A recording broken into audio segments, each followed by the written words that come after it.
ಮಹಾದೇವಿ ಅಮ್ಮ ಶ್ರೀ ಚಕ್ರವಾಸಿನಿ ಮಹಾದೇವಿ ಅಮ್ಮ ಶ್ರೀ ಸಿಂಹವಾಹಿನಿ. ಈ ಹುಣ್ಣಿಮೆ ಕಳೆದ್ರೆ ನವರಾತ್ರಿ ಆರಂಭ. 9 ರಾತ್ರಿಗಳು ಅಂಧಕಾರಗಳನ್ನೆಲ್ಲ ಕಳೆಯುವಂತ ಶರನ್ನವರಾತ್ರಿ.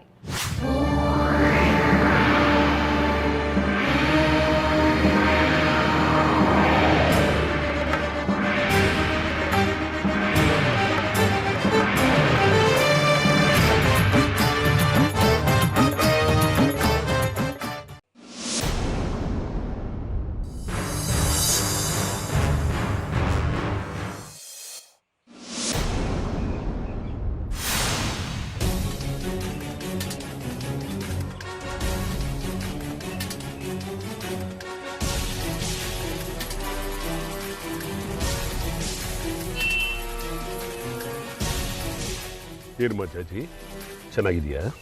ವಿರೂಪಾಕ್ಷ ಶಾಸ್ತ್ರಿಗಳು, ಅದೇ ನೀವಿಲ್ಲಿ? ಅದೇಮ್ಮ, ನಮ್ಮ ಊರಿನ ಶ್ರೀಚಕ್ರ ಕಾಣಿಯಾಗಿದೆಯಲ್ಲ, ಅದರ ಪ್ರಾಪ್ತಿಗೋಸ್ಕರ ಎಲ್ಲ ಊರಿನ ದೇವಸ್ಥಾನಕ್ಕೆ ಹೋಗಿ ದೇವ್ರ ಪೂಜೆ ನಡೆಸ್ತಾ ಇದ್ದೀನಿ.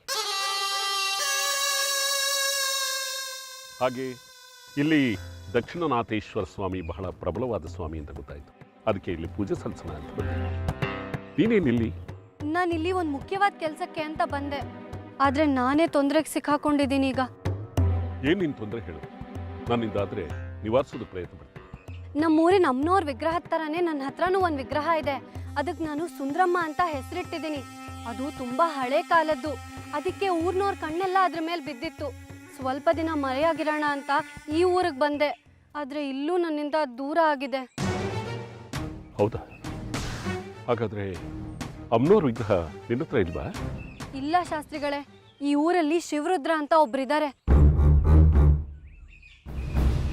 ಅವ್ರು ನಮಗೆ ಯಾಮಾರಿಸಿ ಸುಂದ್ರಮ್ಮನ್ನ ಅವ್ರ ಹತ್ರ ಇಟ್ಕೊಂಡಿದ್ದಾರೆ.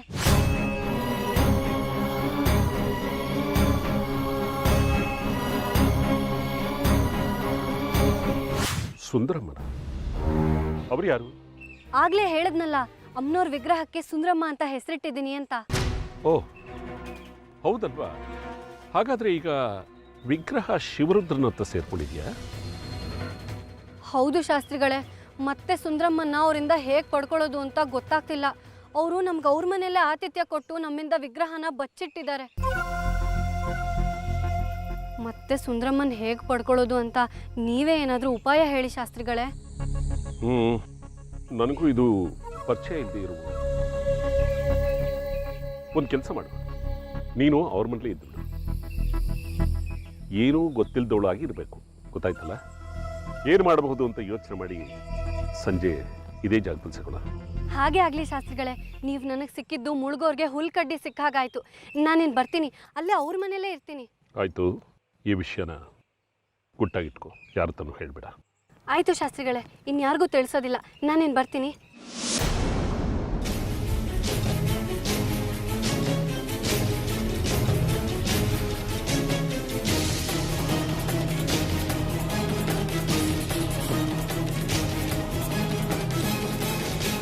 ಏನಂತೆ? ಎಲ್ಲಿದೆ ಅಂತೆ ವಿಗ್ರಹ? ವಿಗ್ರಹ ಇದೇ ಊರಿನಲ್ಲಿದೆ, ಆದರೆ ಸದ್ಯಕ್ಕೆ ಅದು ಜಾಜಿ ಹತ್ರ ಇದೆ. ಯಾರ ಹತ್ರ ಇದೆ ಅನ್ನೋ ಸುಳಿವು ಸಿಕ್ಕಿದೆ. ಶ್ರೀಚಕ್ರನ ಪಡೆಯೋದ್ರಲ್ಲಿ ನಾವು ಮತ್ತೆ ಮತ್ತೆ ವಿಫಲರಾಗ್ತಿದ್ದೀವಿ. ಶ್ರೀಚಕ್ರನ ಪಡಿಬೇಕು ಅಂದರೆ ಅದ್ರ ಮೂಲ ತಿಳ್ಕೊಳ್ಬೇಕು.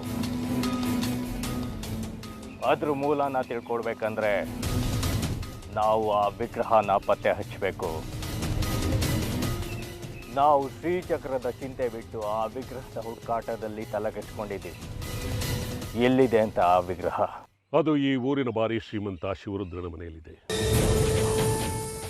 ಅದು ನಮಗೆ ಶ್ರೀಚಕ್ರದ ಮೂಲ, ಆದರೆ ಬೇರೆಯವರಿಗೆ ಅದು ಪುರಾತನ ವಸ್ತು, ಅಪರೂಪದ ವಸ್ತು. ಅದು ಅವರಿಗೆ ದುಡ್ಡು ಕೊಡುತ್ತೆ ಅನ್ನೋ ಆಸೆ. ನಮಗೆ ಶ್ರೀಚಕ್ರಕ್ಕೆ ದಾರಿ ತೋರಿಸುತ್ತೆ. ಈಗ ನಾವು ಆ ಶಿವರುದ್ರನ ಮನೆಯಿಂದ ಆ ವಿಗ್ರಹನ ಪಡ್ಕೊಳ್ಳೋದು ಹೀಗೆ. ಅವನು ಈ ಊರಿನ ದೊಡ್ಡ ಶ್ರೀಮಂತ ಅಂದ ಮೇಲೆ ಅವನಿಗೆ ಈ ಊರಲ್ಲಿ ಬಹಳ ಪ್ರಭಾವ ಇರುತ್ತೆ.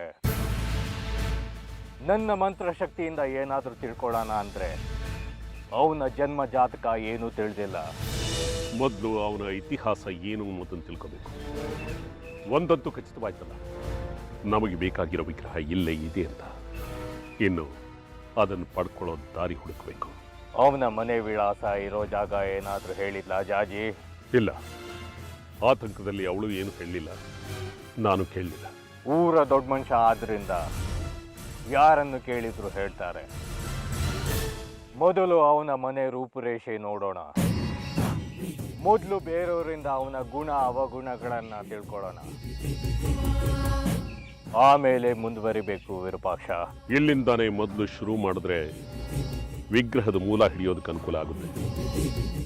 ಯಾರಿಗೂ ಅನುಮಾನ ಬರದೇ ಇರೋ ಹಾಗೆ ವಿಚಾರಿಸಬೇಕು, ಇಲ್ಲ ಅಂದ್ರೆ ಕಷ್ಟ ಆಗುತ್ತೆ. ನಡಿ ಹೋಗೋಣ.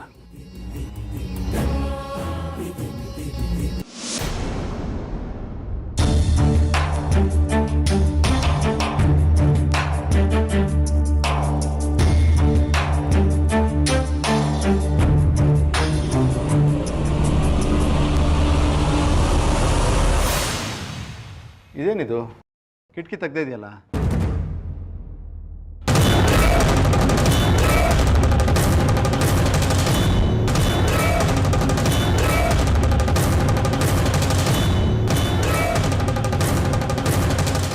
ಎಲ್ಲೋಯ್ತು ವಿಗ್ರಹ?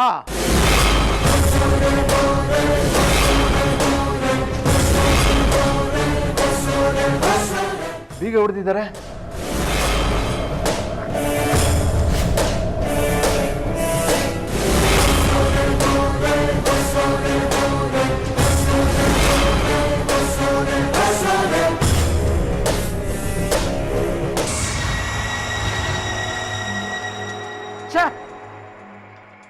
ಯಾರು ತಗೊಂಡೋದ್ರು ವಿಗ್ರಹನ?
ಯಾರು ನೋಡಬಾರ್ದು ಅಂದ್ಕೊಂಡಿದ್ನೋ ಅವರನ್ನೇ ನೋಡ್ಬೇಕಾಗಿ ಬಂತು. ಇನ್ನು ಶುಭ ಕಾರ್ಯಕ್ಕೆ ವಿಜ್ಞಾನಿ ಅಪಶಕುನ. ನೀವೇನು ಇಲ್ಲಿ ಬಂದಿರೋದು? ಹೌದು ಮಾರಿಗುಡಿ, ನಿನ್ನ ಒಬ್ಬನಿಂದಲೇ ಆ ವಿಗ್ರಹನಾಗಲಿ ಜಾಜಿನಾಗಲಿ ಹುಡ್ಕೋದು ಕಷ್ಟ ಅಂತ ನಮ್ಗೊತ್ತು. ಅದಕ್ಕೆ ನಾನು ವಿರೂಪಾಕ್ಷ ನಿನಗೆ ಸಹಾಯ ಆಗಲಿ ಅಂತ ಬಂದಿದ್ದೀವಿ. ಸಹಾಯವಾಗಿರ್ಲಿ ಅಂತ ಬಂದ್ರಾ ಅಥವಾ ವಿಗ್ರಹ ಸಿಕ್ಕಿದ್ರೆ ಹೊತ್ಕೊಂಡು ಹೊಡೋಗ್ತೀನಿ ಅಂತ ಅನುಮಾನದ ಮೇಲೆ ಬಂದ್ರಾ? ಹೇಳಲಿಲ್ವ ಕಟ್ಕಿ ನಾನು? ಈ ಅನುಮಾನದ ಪಿಶಾಚಿಯಿಂದ ಯಾವ ಕೆಲಸನೂ ಆಗೋದಿಲ್ಲ. ವಿಗ್ರಹ ಹುಡುಕೋ ಕೆಲಸ ನಾವೇ ಮಾಡ್ಕೋಬೇಕು ಅಂತ. ಈ ಊರಲ್ಲೂ ಯಾವುದಾದ್ರೂ ಹುಡುಗಿ ಸಿಗ್ತಾಳೇನೋ ಅಂತ ನೋಡ್ಕೊಂಡು ಬಂದಿಯಾನೆ. ಅಷ್ಟು ಬಿಟ್ರೆ ನಮಗೆ ಬೇಕಾಗಿರೋ ವಿಗ್ರಹದ ಕಡೆ ಅವನ ಗಮನನೇ ಇಲ್ಲ. ಅಷ್ಟೊಂದು ಕೀಳು ಮಟ್ಟದಲ್ಲಿ ಅನುಮಾನಿಸ್ಬೇಡಿ ನನ್ನ. ಹೆಣ್ಣಿನ ಸವಾಸ ಮಾಡಿ ತಿಂಗಳುಗಳೇ ಕಳೆದು ಹೋಗಿತ್ತು. ನಿಮ್ಗಳ ಜೊತೆಗೆ ಸೇರ್ಕೊಂಡು ಶ್ರೀಚಕ್ರದ ಆಸೆ ಬಿದ್ದು ಇಷ್ಟು ದಿನಗಳು ನನ್ನ ಸುಖವನ್ನೆಲ್ಲ ಮರ್ತು ಹೋದೆ. ವಿಗ್ರಹ ನನ್ನ ಕೈಗೆ ಸಿಕ್ಕಿತ್ತು, ಆದರೆ ಅದ್ಯಾರೋ ಜನಗಳು ಬಂದು ನನ್ನಿಂದ ಕಿತ್ಕೊಂಡು ಹೋದ್ರು. ಅವ್ರು ಯಾರು ಏನು ಅಂತಲೂ ಗೊತ್ತಾಗ್ಲಿಲ್ಲ. ಹಿಡಿತೀನಿ, ಬಿಡಲ್ಲ. ವಿಗ್ರಹ ಎಲ್ಲಿದೆ ಅಂತ ಪತ್ತೆ ಹಚ್ತೀನಿ. ಎಲ್ಲಿದೆ ಅಂತ ನಾವು ಹೇಳ್ತೀವಿ, ಅದನ್ನ ಹೇಗೆ ಹೊರಗೆ ತರಬೇಕು ಅಂತ ತಾವು ಯೋಚನೆ ಮಾಡಿ. ಈ ಊರಲ್ಲಿ ದೊಡ್ಡ ಮನುಷ್ಯ ಶಿವರುದ್ರ ಅಂತ ಇದ್ದಾರೆ. ಅವನ ಮನೆಯಲ್ಲಿ ಅಡಕೊಂಡು ಕೂತಿದೆ ಆ ವಿಗ್ರಹ. ಅದನ್ನು ಹೇಗೆ ಹೊರಗೆ ತರಬೇಕು ಅಂತ ತಾವು ಯೋಚನೆ ಮಾಡಿ ಹೊರಗೆ ತರ. ಶಿವರುದ್ರ ಆಯ್ತು, ಅವನು ಯಾರು ಏನಂತ ವಿಚಾರಿಸಿ ಬೆಂಡೆತ್ತಿ ವಿಗ್ರಹನ ವಶಪಡಿಸ್ಕೊಂಡು ಬರ್ತೀನಿ. ಅದು ಅಷ್ಟೊಂದು ಸುಲಭವಾದ ಕೆಲಸವಾಗಿದ್ರೆ ನಾವೇ ಮಾಡ್ತಾ ಇದ್ವಿ, ನಿಮ್ಮನ್ನು ಕರಿತಾ ಇರಲಿಲ್ಲ. ಆ ಶಿವರುದ್ರ ಈ ಊರಿನಲ್ಲಿ ಪ್ರಭಾವಿ ವ್ಯಕ್ತಿ. ಅವನ್ನ ಸುಮ್ಮನೆ ಮುಟ್ಟಿದ್ರೆ ಸಾಕು, ಆ ಊರಿನ ಜನ ನಮ್ಮ ಕೈ ಕಾಲು ಮುರಿದು ಹಾಕ್ಬಿಡ್ತಾರೆ. ಗುರುಗಳೇ, ನಾನೊಂದಷ್ಟು ವಿಷಯಗಳನ್ನು ಕಲೆ ಹಾಕೊಂಬಂದಿದ್ದೀನಿ. ನೀವೆಲ್ಲರೂ ಅಂದ್ಕೊಂಡಿರೋ ಹಾಗೆ ಶಿವರುದ್ರ ಈ ಊರಿನಲ್ಲಿ ಭಾರಿ ಕೊಳವೆ ಆದರೂ ಇವ್ರನ್ನ ಮೀರಿಸುವಂಥ ಇನ್ನೊಬ್ಬರು ಪ್ರಭಾವಿ ವ್ಯಕ್ತಿ ಇದ್ದಾರೆ. ಹೌದಾ? ಯಾರದು? ಕನಕಾಂಬರಿ ದೇವಿ ಅಂತ. ಶಿವರುದ್ರನಷ್ಟೇ ಏಕೆಗೂ ಕೂಡ ಖ್ಯಾತಿ ಇದೆ ಈ ಊರಿನಲ್ಲಿ. ಶಿವರುದ್ರನಿಗೂ ಕನಕಾಂಬರಿಗೂ ಇರುವಂಥ ಸ್ನೇಹ ಒಂಥರ ಹಿತಶತ್ರುಗಳಿದ್ದ ಹಾಗೆ. ಅಂದರೆ ಏನು ನಿನ್ನ ಮಾತಿನ ಅರ್ಥ? ಈ ಕಿಲಾಡಿ ಜೋಡಿಗಳು ಅಂತಾರಲ್ಲ, ಹಾಗೆ ಇವರಿಬ್ಬರು ಗೆಳೆತನ. ಮೇಲ್ನೋಟಿಗೆ ಮಿತ್ರರಾಗಿ ಕಂಡ್ರು ಒಳಗೊಳಗೆ ಕತ್ತಿ ಮಸೀತಿರ್ತಾರೆ. ಹಾಗಂತ ಇಬ್ಬರು ಯಾರನ್ನೂ ಬಿಟ್ಕೊಡಲ್ಲ. ಯಾಕೆ ಅಂದರೆ ಒಬ್ಬರಿಗೆ ಇನ್ನೊಬ್ಬರ ಅವಶ್ಯಕತೆ ಇದೆ. ಹಾಗಾಗಿ ಹತ್ರ ಇಟ್ಕೊಳ್ಳೋಕ್ಕೂ ಆಗಲ್ವಂತೆ, ದೂರ ಮಾಡ್ಕೊಳ್ಳೋಕ್ಕೂ ಆಗಲ್ವಂತೆ. ಅದರಿಂದ ನಮ್ಗೇನು ಲಾಭ? ಯೋಚನೆ ಮಾಡಿ ಗುರುಗಳೇ, ಶತ್ರುಗಳ ಶತ್ರು ನಮಗೆ ಮಿತ್ರ ಇದ್ದ ಹಾಗೆ.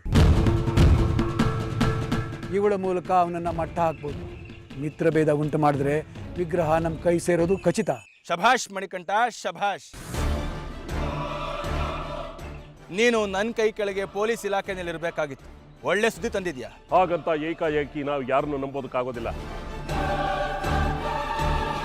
ಅವರು ಅಷ್ಟೇ ಹೊಸಬ್ರನ್ನ ನಂಬೋದಿಲ್ಲ. ನೀನೇನೋ ಗಬ್ಬೆಬ್ಬಿಸಿ ಅವಾಂತರ ಮಾಡಿ ಮಣ್ಣು ಪಾಲು ಮಾಡಿಬಿಡ್ಬೇಡ. ಸ್ವಲ್ಪ ತಾಳ್ಮೆಯಿಂದ ಇರು.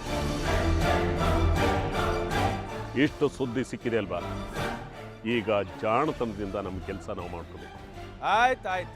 ಶ್ರೀಚಕ್ರ ನಮ್ಮ ಕೈ ಸೇರೋದಕ್ಕೆ ತಾವು ಎಂಥ ಜಾಣತನ ತೋರಿಸೋದ್ರಿಂದ ನಮಗೂ ಗೊತ್ತಲ್ವಾ. ಅದಕ್ಕೆ ಶ್ರೀಚಕ್ರಕ್ಕೋಸ್ಕರ ನಾವು ಹೀಗೆ ಅಲಿತಾ ಇರೋದು ಇವತ್ತಿಗೂ.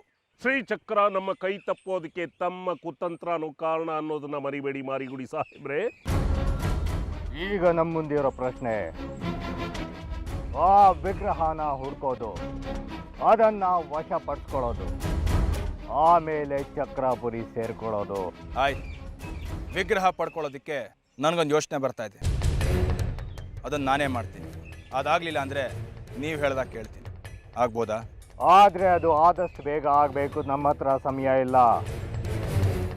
ಸಾಕಷ್ಟು ಸಮಯ ವ್ಯರ್ಥ ಆಗೋಗಿದೆ. ಹೌದು, ಆದಷ್ಟು ಬೇಗ ಈ ಕೆಲಸದಲ್ಲಿ ನಾವು ತೊಡ್ಕೋಬೇಕು. ನಾನು ಸಿದ್ಧ.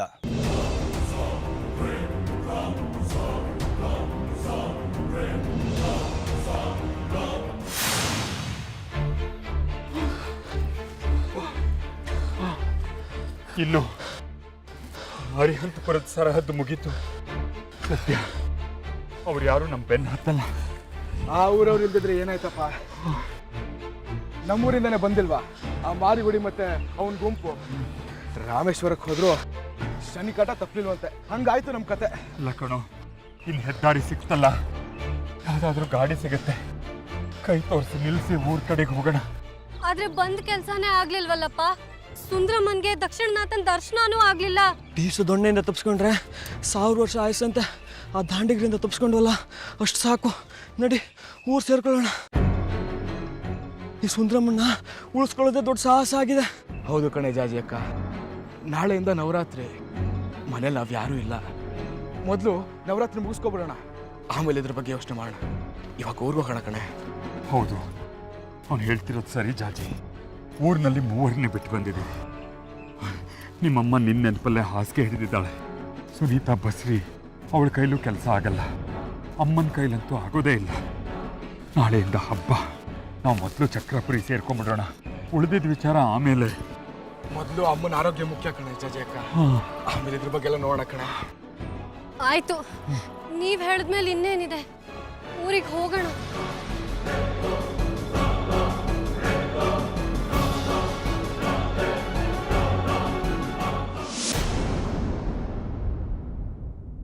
ಇನ್ನು ನವರಾತ್ರಿ ಶುರು. ಗೊಂಬೆಗಳನ್ನು ಕೂರಿಸ್ಬೇಕು, ಎಷ್ಟು ಕೆಲಸಗಳಿರತ್ತೆ. ನನಗೋ ಶಕ್ತಿನೇ ಇಲ್ಲ. ಅಮ್ಮನ ಕೈಲಾಗಲ್ಲ. ಸುನೀತಾ ಬಸ್ರಿ,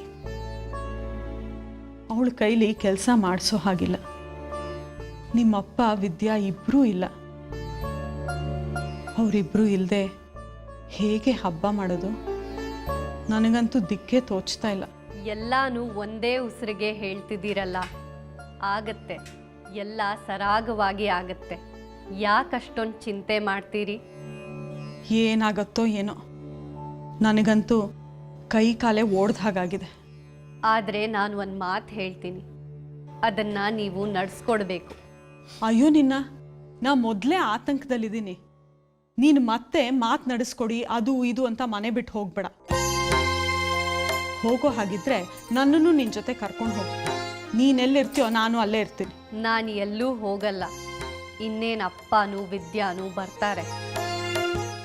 ಅವ್ರ ಮುಂದೆ ನಾನು ಬಂದು 2 ದಿನ ಆಯಿತು ಅಂತ ಹೇಳಬೇಡಿ. ಇದನ್ನೇ ನಾನು ಕೇಳ್ಕೊತಿರೋದು. ಇದೇನೇ ಹೊಸ ವರಾತ ನಿಂದು? ಅದ್ಯಾಕೆ ಹಾಗೆ ಹೇಳಬೇಕು? ನೀನೇ ಹೇಳ್ದೆ ಅವ್ರು ತಡವಾಗಿ ಬರ್ತಾರೆ, ನೀನು ಅವ್ರಿಗೆ ಹೇಳಿ ಬಂದಿದ್ಯಾ ಅಂತ. ಹೇಳೇ ಬಂದಿದ್ದು, ಆದರೆ ಇಲ್ಲಿಗೆ ಬರ್ತೀನಿ ಅಂತ ಹೇಳಿರಲಿಲ್ಲ. ನೀವು ನನ್ನನ್ನು ಇಷ್ಟೊಂದು ಹಚ್ಕೊಂಡು ಹಾಸಿಗೆ ಹಿಡ್ದಿರೋದು ಅವ್ರಿಗೆ ಗೊತ್ತಿರಲಿಲ್ಲ, ಆದರೆ ನನಗೆ ಗೊತ್ತಾಯಿತು. ಅದಕ್ಕೆ ಅವರಿಗೆ ಬೇರೆ ಕಡೆ ಹೋಗ್ತೀನಿ ಅಂತ ಹೇಳಿ ಬಂದಿದ್ದೆ. ನಿನ್ನ ವಿಷಯ ಹೇಳಿದ್ರೆ ಅವರು ಗಾಬರಿ ಆಗ್ತಿದ್ರು ಅಲ್ವಾ? ಅದಕ್ಕೆ ನನಗೆ ಸುಳ್ಳು ಹೇಳು ಅಂತಿದ್ಯಾ? ತಪ್ಪಲ್ವಾ ಹಾಗೆ ಹೇಳೋದು? ನಾನು ಹೇಳಿದ್ದು ನಾನು ಬಂದು 2 ದಿನ ಆಯಿತು ಅಂತ ನೀವಾಗೇ ಹೇಳಬೇಡಿ ಅಂತ. ಆದರೆ ಈಗ ಬಂದಿದ್ದೀನಿ ಅಂತ ಹೇಳಬೇಡಿ ಅಂತ ಹೇಳಲಿಲ್ವಲ್ಲ? ನೋಡು, ನೀ ಏನೇನೋ ಹೇಳಿ ನನ್ನ ತಲೆ ಕೆಡಿಸ್ಬೇಡ. ನಾನು ಏನೂ ಹೇಳೋದಿಲ್ಲ. ನೀ ಬಂದ ವಿಚಾರ ಮಾತಾಡೋದೇ ಇಲ್ಲ. ಸದ್ಯ ನೀ ಮನೆ ಬಿಟ್ಟು ಹೋಗದೆ ಇದ್ರೆ ಸಾಕು ಅಷ್ಟೆ. ಇಲ್ಲ, ಇನ್ನು ಮುಂದೆ ನಿನ್ನ ಬಿಟ್ಟು ಎಲ್ಲೂ ಹೋಗಲ್ಲ, ಆಯ್ತಾ?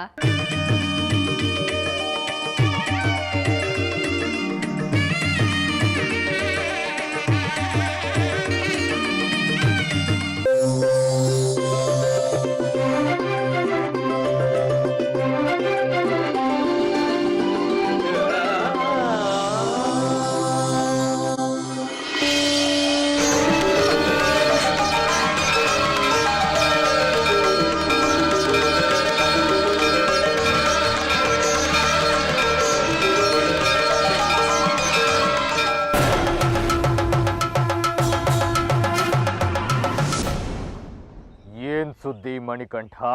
ಗುರುಗಳೇ, ನಾವು ಹುಡುಕ್ತಾ ಇರುವಂಥ ವಿಗ್ರಹ ಈ ಊರಿನಲ್ಲಿ ದೊಡ್ಡ ಮನುಷ್ಯ ಇದ್ದಾನಲ್ಲ ರುದ್ರಪ್ಪ ಅಂತ, ಅವನ ಮನೇಲೂ ಇಲ್ವಂತೆ. ಅಲ್ಲಿಂದನೂ ನಾಪತ್ತೆ ಆಗಿದೆಯಂತೆ. ಅಂದರೆ ನಾನು ವಿಗ್ರಹ ತರಬೇಕಾದ್ರೆ ನನ್ನಿಂದ ವಿಗ್ರಹನ ಅಪಹರಿಸಿದ್ದು ಆ ರುದ್ರಪ್ಪನ ಕಡೆಯವರ? ಅನುಮಾನನೇ ಇಲ್ಲ. ನಿನ್ನಂತ ಪೊಲೀಸನ್ನೇ ಹೆದರಿಸಿ ವಿಗ್ರಹ ತಗೊಂಡೋಗಿದ್ದಾರೆ ಅಂತ ಅಂದ್ರೆ ನಿನ್ನ ಬೇಳೆಕಾಳು ಇಲ್ಲೇನು ಬೇಯೋದಿಲ್ಲ ಅಂತ ಗೊತ್ತಾಯ್ತಲ್ಲ. ಬಿಡಲ್ಲ ಅವನ್ನ, ಹೊಸ್ಕಿ ಹೂತಾಕ್ಬಿಡ್ತೀನಿ. ಈಗ ನಮ್ಗೆ ಅವನ ಮೇಲೆ ಸೇಡ್ ತೀರಿಸ್ಕೊಳ್ಳೋದು ಮುಖ್ಯ ಅಲ್ಲ, ವಿಗ್ರಹನ ಪತ್ತೆ ಹಚ್ಚೋದು ಮುಖ್ಯ. ವಿಗ್ರಹ ಅಲ್ಲಿಲ್ಲ ಅಂದ ಮೇಲೆ ಇನ್ ಎಲ್ಲಿರೋದಕ್ಕೆ ಸಾಧ್ಯ? ಇನ್ನೆಲ್ಲಿ ಹೋಗಿರುತ್ತೆ? ಜಾಜಿನೇ ಅದನ್ನ ತಗೊಂಡು ಹೋಗಿರ್ಬೇಕು.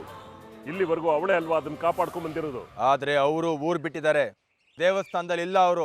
ನಾವಿಲ್ಲಿರೋದು ಗೊತ್ತಾಗಿ ಬೇರೆ ಯಾವ್ದಾದ್ರೂ ಊರಿಗೆ ಹೋಗ್ಬಿಟ್ರ? ಎಲ್ಲ ಅವರು ನಮ್ಮೂರು ಚಕ್ರಾಪುರಿಗೆ ಹೋಗಿರ್ತಾರೆ. ಯಾಕೆಂದ್ರೆ ನಾಳೆಯಿಂದ ನವರಾತ್ರಿ ಹಬ್ಬ ಶುರು ಅಲ್ವಾ? ಶೇಖರಿ ಮನೆಯವ್ರಿಗೆ ನವರಾತ್ರಿ ದೊಡ್ಡ ಹಬ್ಬ, ಅದನ್ನು ತಪ್ಪಿಸ್ಕೊಳ್ಳೋದಿಲ್ಲ. ಅಲ್ಲಿಗೆ ಹೋಗಿದ್ದಾರೆ ಅನ್ನೋದು ನನಗೆ ಖಚಿತವಾಗಿದೆ. ಹಾಗಿದ್ಮೇಲೆ ನಾವಿಲ್ಲಿ ನಿಂತ್ಕೊಂಡು ಕಾಲಹರಣ ಯಾಕೆ ಮಾಡ್ತಿದ್ದೀವಿ? ನಡೀರಿ ಚಕ್ರಾಪುರಿಗೆ. ಓ, ರುದ್ರಪ್ಪನ್ಗೆ ಪಾಠ ಕಲ್ಸೋವರೆಗೂ ನಾನ್ ಬರಲ್ಲ. ಏಯ್, ಮೂರ್ಖರಿಗೆ ಬುದ್ಧಿಯನ್ನು 100 ಕಾಲ ಹೇಳಿದರು ಲದ್ದಿ ತಿನ್ನೋದೇ ಅವರ ಅಭ್ಯಾಸ. ಏ ಶಾಸ್ತ್ರಿ, ಯಾರಿಗೆ ಹೇಳ್ತಿದ್ಯಾ ನೀನು? ಮೂರ್ಖರು ಯಾರೋ ಅವ್ರಿಗೆ. ನನಗೆ ಹೇಳ್ತಿರೋದು ನೀನು, ನನಗ್ ಗೊತ್ತು. ಒಪ್ಕೊಂಡ ಮೇಲೆ ಆಯ್ತಲ್ಲ, ಮೂರ್ಖ ಅಂತ ಗೊತ್ತಾಯ್ತಾನೆ. ಕಡ್ಕಿ, ಬೇಕಾದ್ರೆ ರುದ್ರಪ್ಪನ್ ಸುಮ್ಮನೆ ಬಿಟ್ಬಿಡ್ತೀನಿ. ಈ ಶಾಸ್ತ್ರಿ ಮಾತ್ರ ಸುಮ್ಮನೆ ಬಿಡೋದಿಲ್ಲ. ಅವ್ನ್ ತಪ್ಪಿಗಿಲ್ದೆ ಹೋದ್ರೆ ಸುಟ್ಟ ಹಾಕ್ಬಿಡ್ತೀನಿ ಅವನ್ನ. ಈಗ ಇಬ್ರು ಸುಮ್ಮನಿರಿ, ಚಕ್ರಾಪುರಿ ಕಡೆಗೆ ಹೋಗೋಣವಾ?